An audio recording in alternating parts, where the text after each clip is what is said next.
Halo semuanya, jadi di video kali ini saya akan membahas 7 materi kewarganegaraan. Apa saja materinya? Simak. Yang pertama yaitu pendidikan kewarganegaraan yang biasa disebut dengan PKN di sekolah-sekolah dasar. Pertama yaitu tentang pendidikan kewarganegaraan. Yang kedua, demokrasi Indonesia. Yang ketiga, hak asasi manusia. Nomor 4, wawasan Nusantara. Nomor 5, ketahanan nasional. Nomor 6, politik dan strategi nasional. Dan nomor 7, implementasi wawasan Nusantara. Pendidikan kewarganegaraan adalah pengantar bagi warga negara untuk memahami hak dan kewajibannya sebagai bagian dari masyarakat dan negara. PKN bertujuan mengembangkan kesadaran kewarganegaraan, kepatuhan hukum, dan nilai-nilai demokrasi, hak asasi manusia, keadilan, pluralisme, dan toleransi. Melalui PKN, individu belajar tentang bagaimana hak dan kewajiban saling terkait dan bagaimana keseimbangan di antara keduanya dapat menciptakan masyarakat dan negara yang stabil.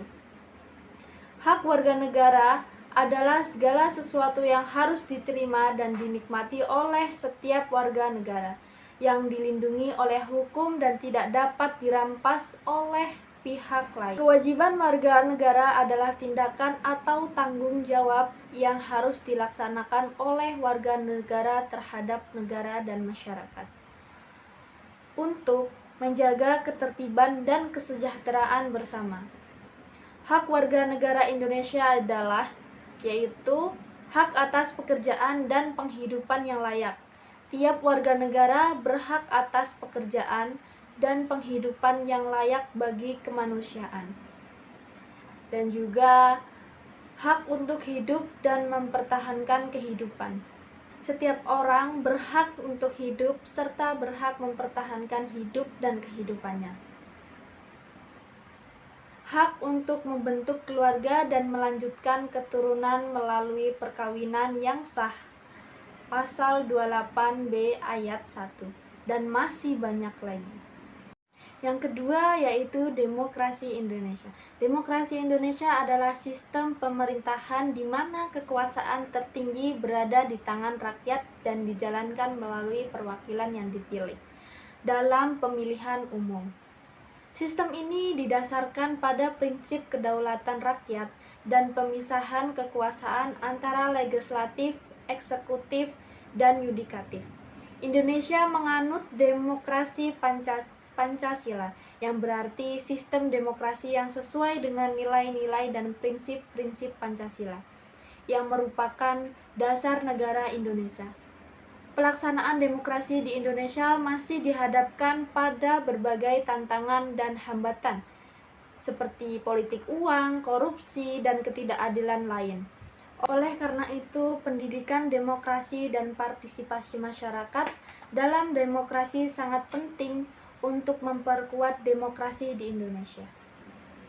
Fungsi dan peran demokrasi di Indonesia mewujudkan kedaulatan rakyat, menjamin hak asasi manusia, mendorong akuntabilitas pemerintah, melindungi keanekaragaman dan pluralisme, mendorong pembangunan dan ekonomi dan sosial, menjaga stabilitas politik, mendorong partisipasi masyarakat, menjaga keseimbangan kekuasaan, dan masih banyak lagi.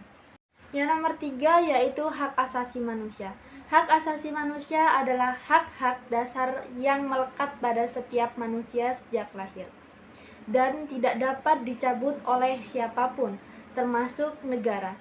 HAM merupakan anugerah Tuhan yang Maha Esa yang wajib dihormati, dijunjung tinggi, dan dilindungi oleh negara, hukum, pemerintah, dan setiap orang demi kehormatan dan martabat manusia. HAM bukanlah pemberian dari negara atau lembaga tertentu, melainkan merupakan hak yang melekat pada setiap manusia karena ia adalah manusia. HAM berlaku bagi semua orang tanpa memandang suku, agama, ras, gender, atau status sosial. HAM menjamin hak-hak dasar seperti hak hidup, kebebasan, dan perlindungan dari penyiksaan atau perlakuan tidak manusiawi. Contoh hak asasi manusia yaitu hak untuk hidup, hak atas kebebasan berpikir, beragama, dan berekspresi, hak atas pendidikan, hak atas kesehatan, hak atas perlakuan yang sama di depan hukum, hak untuk tidak disiksa atau diperlakukan tidak manusiawi. Yang nomor 4 yaitu wawasan Nusantara. Wawasan Nusantara adalah cara pandang, sikap, dan perilaku bangsa Indonesia terhadap diri sendiri, lingkungan, dan tanah air sebagai negara kepulauan, yang memang utamakan persatuan dan kesatuan bangsa dan wilayah. Konsep ini menekankan pentingnya menjaga keutuhan NKRI dan mencapai tujuan nasional melalui kerjasama dan rasa kebersamaan. Wawasan Nusantara merupakan pandangan bangsa Indonesia terhadap diri, lingkungannya, dan tanah air sebagai negara kepulauan. Ini mencakup bagaimana bangsa Indonesia melihat diri sendiri, masyarakat budaya, dan wilayahnya yang beragam. Sikap dan perilaku. Wawasan Nusantara bukan hanya sekedar konsep, tetapi juga mencakup sikap dan perilaku. Wawasan Nusantara bukan hanya sekedar konsep, tetapi juga mencakup sikap dan perilaku yang harus dipegang oleh setiap warga negara. Sikap ini mencakup rasa cinta tanah air, menjaga persatuan, dan menghargai perbedaan. Poin utama wawasan Nusantara adalah menjaga persatuan dan kesatuan bangsa dan wilayah. Ini penting karena Indonesia adalah negara kepulauan dengan beragam suku, agama, dan budayanya. Fungsi wawasan Nusantara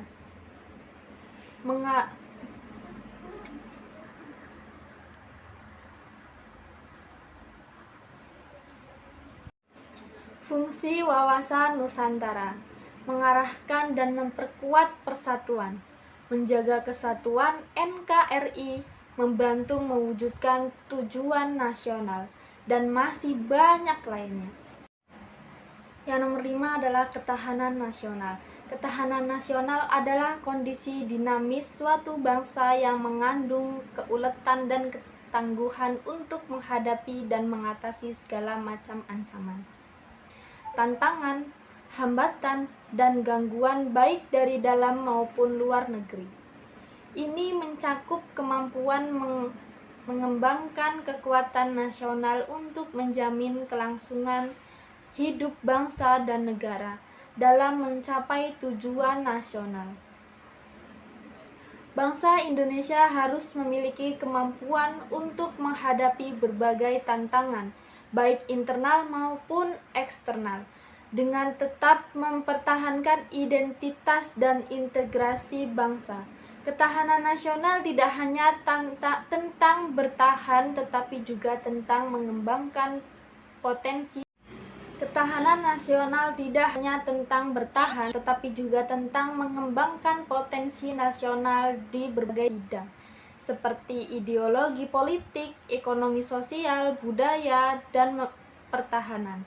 Ketahanan nasional bukan kondisi statis, melainkan suatu kondisi yang selalu berkembang dan harus terus ditingkatkan seiring dengan perubahan zaman dan tantangan yang dihadapi. Beberapa faktor utama yang mendukung ketahanan nasional meliputi ideologi Pancasila, politik yang stabil, perekonomian yang kuat, sosial budaya yang beragam, dan pertahanan keamanan yang handal. Yang nomor 6 yaitu politik dan strategis nasional. Secara etimologis, istilah politik berasal dari kata dalam bahasa Yunani kuno, politeia, yakni polis yang artinya adalah negara kota. Menurut Carl Schmitt,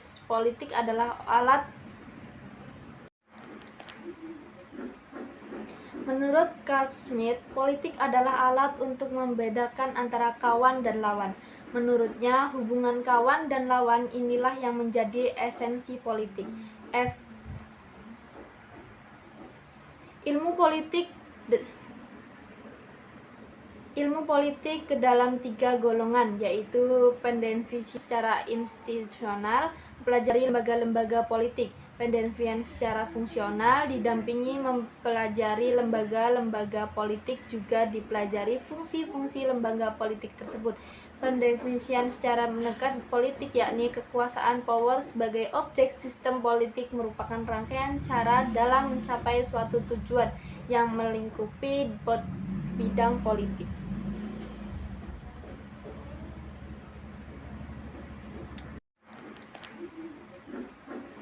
Menurut Carl Schmitt, politik adalah alat untuk membedakan antara kawan dan lawan. Menurutnya, hubungan kawan dan lawan inilah yang menjadi esensi politik. F. Ilmu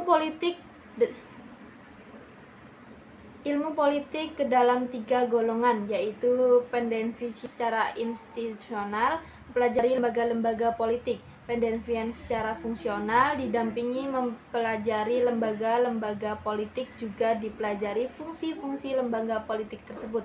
Pendefinisian secara menekan politik, yakni kekuasaan power sebagai objek sistem politik, merupakan rangkaian cara dalam mencapai suatu tujuan yang melingkupi bidang politik.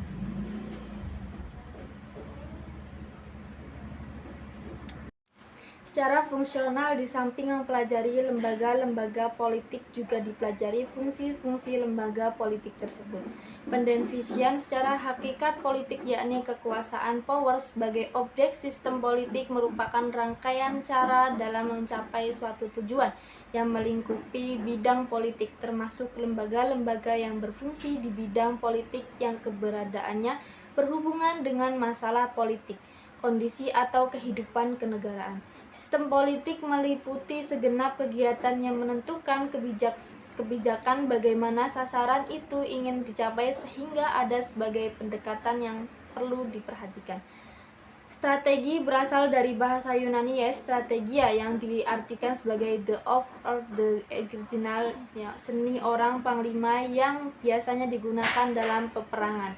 Strategi nasional disusun untuk pelaksanaan politik nasional, misalnya strategi jangka pendek, jangka menengah, dan jangka panjang. Jadi strategi nasional adalah cara melaksanaan politik nasional dalam mencapai sasaran dan tujuan yang ditetapkan oleh politik nasional. Politik dan juga strategi nasional yang telah berlangsung selama ini disusun berdasarkan sistem kenegaraan menurut Undang-Undang Dasar 1945. Sejak tahun 1985 telah berkembang, terdapat yang mengatakan bahwa jajaran pemerintah dan lembaga-lembaga yang tersebut dalam UUD 1945 merupakan struktur politik. Lembaga-lembaga tersebut adalah Majelis Permusyawaratan Rakyat MPR, Dewan Perwakilan Rakyat DPR, Presiden, Dewan Pertambangan Agung DPA, Badan Pemeriksa Keuangan BPK, dan Mahkamah Agung MA.